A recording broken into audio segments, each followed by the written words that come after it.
नमस्कार, मेरा नाम प्रकाश है। आप टुडे बिहार न्यूज देख रहे हैं। शराबबंदी वाले बिहार में शराब कारोबार की सूचना पर छापेमारी करने गए एसआई दिनेश राम को कल शराब तस्करों ने गोलियों से छलनी कर दिया।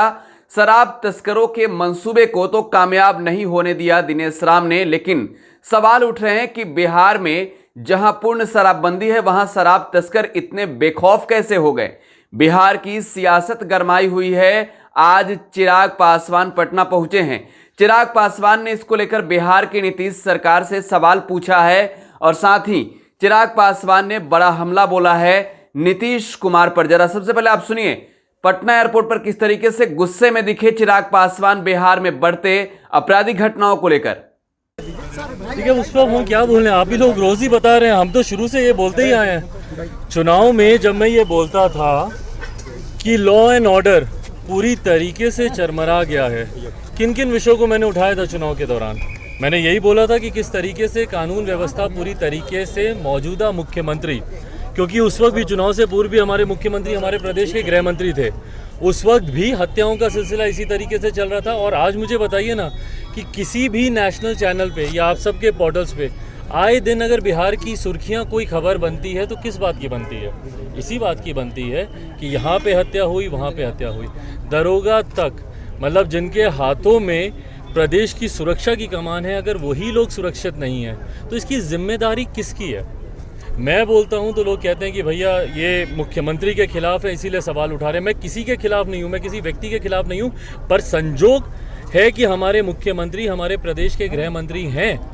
अगर उनसे गृह विभाग नहीं संभल रहा और इस तरीके से अगर आए दिन हत्याएं होती रहेंगी, हम लोग कब तक इंतजार करेंगे भैया, जब तक प्रदेश की आबादी हत्याओं में खत्म ना हो जाए। आप योजनाएं आप लेकर आते हैं कि किसी दलित परिवार में हत्या होगी तो आपको सरकारी नौकरी मिलेगी।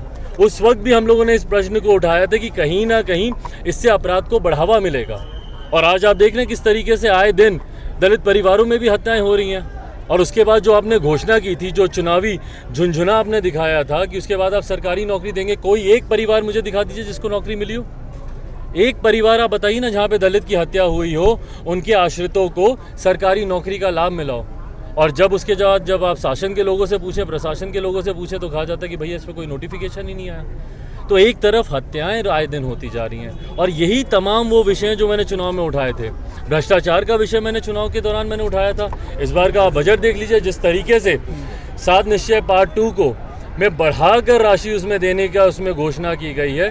तो ये सब क्या है भैया? भ्रष्टाचार का अड्डा बनाने की कोशिश कर रहे हैं ना। पिछली जो आपके 7 निश्चय पार्ट 1 था, आप उसमें बता दीजिए ना कि क्या आपकी उपलब्धियां हासिल हुई, कि आप उसको और बढ़ावा देने की आप बात कर रहे हैं। आज आप नल जल योजना में आज जाके बता दीजिए, कौन सा एक कोई गांव मुझे बता दीजिए जो नल जल योजना किसे संतुष्ट हो, जहाँ पे पाइपें ना फट रही हो, टैंकियाँ ना फट रही हो। आप मुझे बताइए ना कौन सी योजना जिसपे गुणवत्ता पे ध्यान दिया गया है। तो अपराध हो या भ्रष्टाचार हो, मैं बार बार मैं मुख्यमंत्री नीतीश कुमार जी से मैं आग्रह करता हूँ कि आज पुनः संजोग वर्ष या परिस्थिति वर्ष आप पुनः हमारे प्रदेश के आप मुख्यमंत्री हैं, पुनः ये जिम्मेदारी आपके ऊपर है।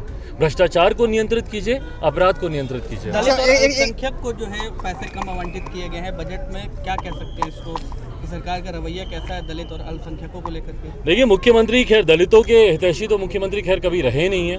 जिस तरीके से इन्होंने अनुसूचित जाति के लोगों को बांटने की राजनीति की, भले वो दलित को महादलित करने की बात हो, पिछड़ा अति पिछड़ा, इन्होंने दलित वर्ग, अनुसूचित जाति, जनजाति वर्ग हो, पिछड़ा वर्ग हो, सबको इन्होंने बांटकर अपना वोट बैंक बनाने का इन्होंने काम किया। उसी में इन्होंने एक वोट बैंक बनाने का काम किया था अल्पसंख्यकों को भी अपना एक सेक्युलर चेहरा दिखाकर, एक सेक्युलर छवि दिखाकर इन्होंने ये भी कोशिश की थी। बट जिस तरीके से इस बार उनको शायद चुनाव में इन लोगों का समर्थन नहीं मिला, तो अब आप उसका बदला बोल लीजिए या जो भी बोल लीजिए, पर अब अगर उनको उनका जिनको लाभ नहीं मिला या जिनका इनको वोट नहीं मिला, वो इनके लिए शायद मायने नहीं।